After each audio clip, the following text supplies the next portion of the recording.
Now, the 10-minute drill. This is a big one. Brought to you by Burkins Chevrolet. If you're from GA or FLA, you should be driving a Burkins Chevrolet.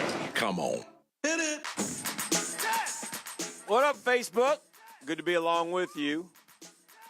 Good morning, Jacksonville. 10-minute drill, sports concepts, and rationalizations. At the end of this, we'll give away a prize pack. Also, before we jump into that, our drill poll question of the day presented by Lockett Law, DUIN Criminal Defense. Know before you blow. Call them at 858-9818, 858-9818. Lee will take care of you. Leonard Fournette's numbers in 2019. Beef, is he going to have 1,000 plus and 8 touchdowns? Is he going to have the best year of his career, 1,250, 4.0 plus per carry? Is he going to play in less than 10 games, or is he going to have a Pro Bowl season? Which would you choose? Hall of Fame is my I like choice. the first one. I'm cautiously optimistic for a bounce back year. 1,000 plus. 1,008 TDs. Yeah. All right. Is Leonard? Yeah. 200 plus votes. It's 49% doubting less than 10 games. 25% agree with Beef. 14% 1,250, 4.0 plus per carry, and 12% say Pro Bowl year. This is a hard one to answer because it's Sure based it on is. injury, right? Well, yeah. If he plays 16 games, then he's in good stead with the team, and he's probably being productive. He's probably getting 1,000. It's not hard to. We've talked about this. If you're healthy, it's not hard to get 1,000. Yeah. You know, He it's needs hard, some- it's hard to get 1,400. 1,500 is like the new 1,000, I think. He needs to be out there this year. I would agree. Yeah. You want to get started with the 10-minute drill? Yeah, let's do it up. All right. Yeah, go ahead. Okay, well, you can go ahead. I was just going to say, listen, baseball has a problem. Baseball has a problem. They are not drawing well, and they're hitting home runs. So they did something to the baseballs, as I've been telling you, and yet the fans aren't coming. So now we're trying all these different things, and nothing's working. So we know that the average age of baseball fans is higher. They got some issues they got to really sit down and start to address. This is a hard one because, like, the Twins added players. They're having a good year, yet their attendance is down from last year. That, to me, is the most concerning of all the factors. Like, Phillies' attendance is way up. It should be. They made all these moves in the offseason. I mean, baseball attendance and excitement is predicated by, I don't know, how aggressively you're trying to make your team better. So it's early in the year, Hick. You know, this is always a tough time for Major League Baseball, but you can, you know, you're making like comparisons. We're looking at last year at this time. So, I mean, I get that part of it too. Let's get to the summer, you know, get the kids out of school when baseball usually, you know, gets a little bit more healthy. But no, I would agree with you. And I really, to be honest with you, talked about it already this morning. There are, look, the home run, walk, or strikeout option, which seems to be basically down to 3 at that point. Yeah. Decreasing TV ratings, which just continues to happen. And now these ballparks, forget half full. There were a couple of games yesterday. It was just a flat-out embarrassment.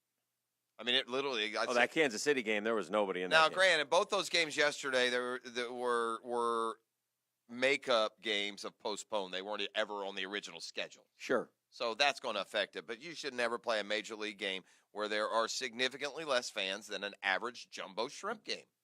And that's the fact. They can say there's 11,000 all they want. There's $2,000 or $3,000 in that building.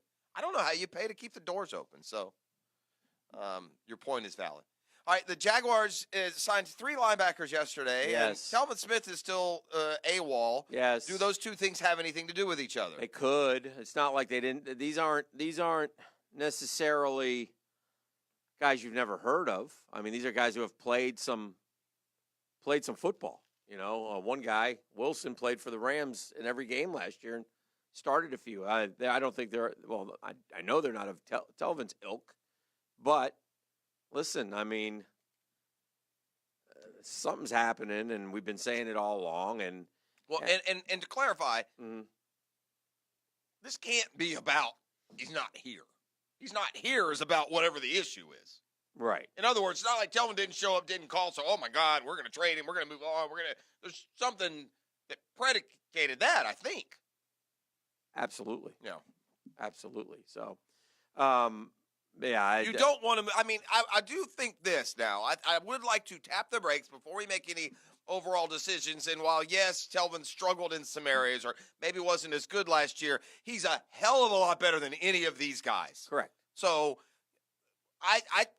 to me, if as a Jag fan, my hope is that the Jags are aggressively bridging any gap that's here between they and Telvin Smith. They're a better football team with him. But Hayes Carline yesterday was saying, and he's been in the locker room, he's kind of been the Jags reporter, but have you noticed any, quote, change in Telvin Smith since he got the contract a couple of years ago?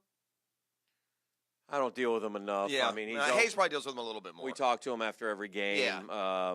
Like Hayes kind of insinuated, or didn't insinuate, he said that he became a different guy, quote unquote, after the contract. But I don't know what that means without a little bit more context. All right, next year, if you could only have one of these quarterbacks, and these are the guys, who would you want? Would you want Jalen Hurts, Jacob Eason, Jake Fromm, Justin Herbert, or Tua on your NFL team? Wow. Those are the 5 quarterbacks to get to know and watch this year. You know, asking a question in those terms makes you awfully glad you don't draft a year before they're eligible to come out, because without dodging it, that's a TBD to me. But, you're going to make me pick. I'll ride what the scouts have ridden so far, and I guess I'll blindly trust Oregon quarterback Justin Herbert. Yeah.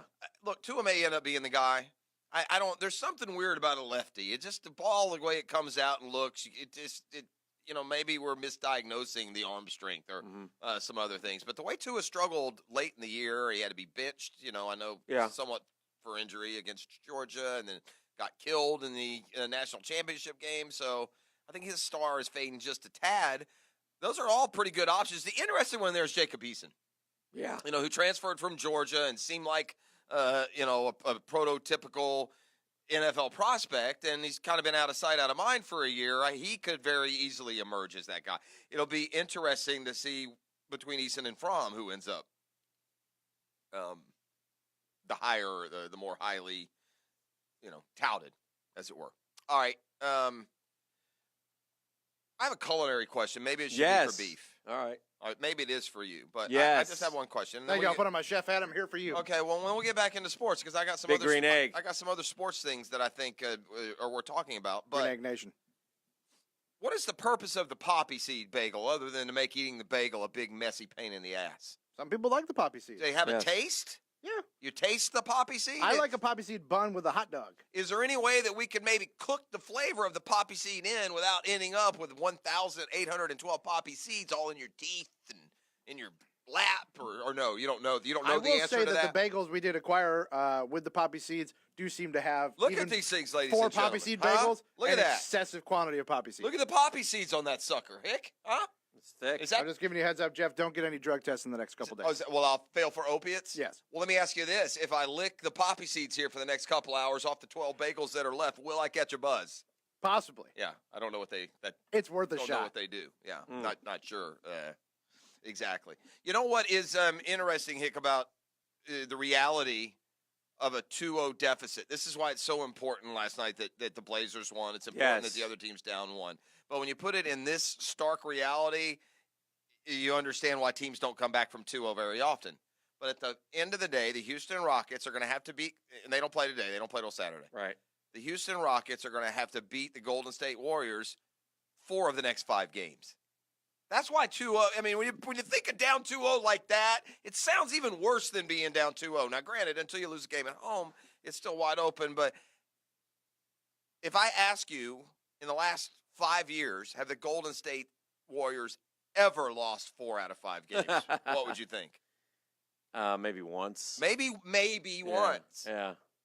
So I hate to put a buzzkill on the best series that's still left, but when Houston was unable to win one of those first 2 games in Golden State, they probably went ahead and lost the series. Yeah, that's a good point. It was a big win for the Blazers last night in the. I watched the late game live for the first time in a while, Hick. I got that going for me. Yeah. I was getting home when that thing was finishing. Yeah. I jumped into Brockmeyer.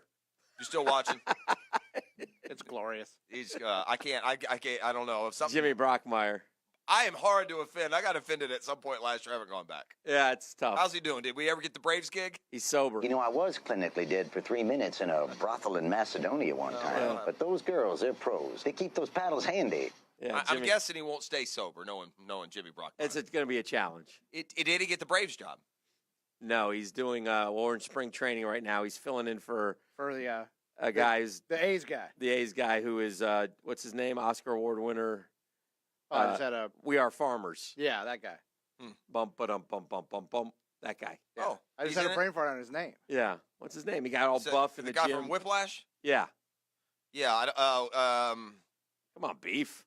It's like it's right there. Wasn't it that didn't that guy start in that show Oz Beef? Is it J.K. something or? Yeah, it's J.K. Simmons. Yeah, Thank that's you. who it is. All right. Did he start in that show Oz He Beef did many he years did. ago on he HBO? Did. He played a really terrifying white supremacist. Yes. I guess there's a new Netflix like a Stranger Things type series with Uma Thurman. Have you watched that one, Beef? I have not. You know what I'm talking about? I don't.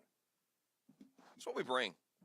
Random thoughts. No doubt. No doubt. Streaming consciousness, baby. Yeah. Well, I mean, sometimes you have to do that. So, Dan, I guess you'll cancel your Kentucky Derby party now that the favorite, Omaha Beach, has been scratched. Omaha's Is that the out. plan? I mean, I know you have an NBA draft lottery party. Yes. There was some word that perhaps you were going to also host a Kentucky Derby party. No. But now with Omaha Beach, the prohibitive favorite, scratched from the race, I'm assuming that'll be canceled. Yeah, we won't be hosting a Derby party. Uh-huh.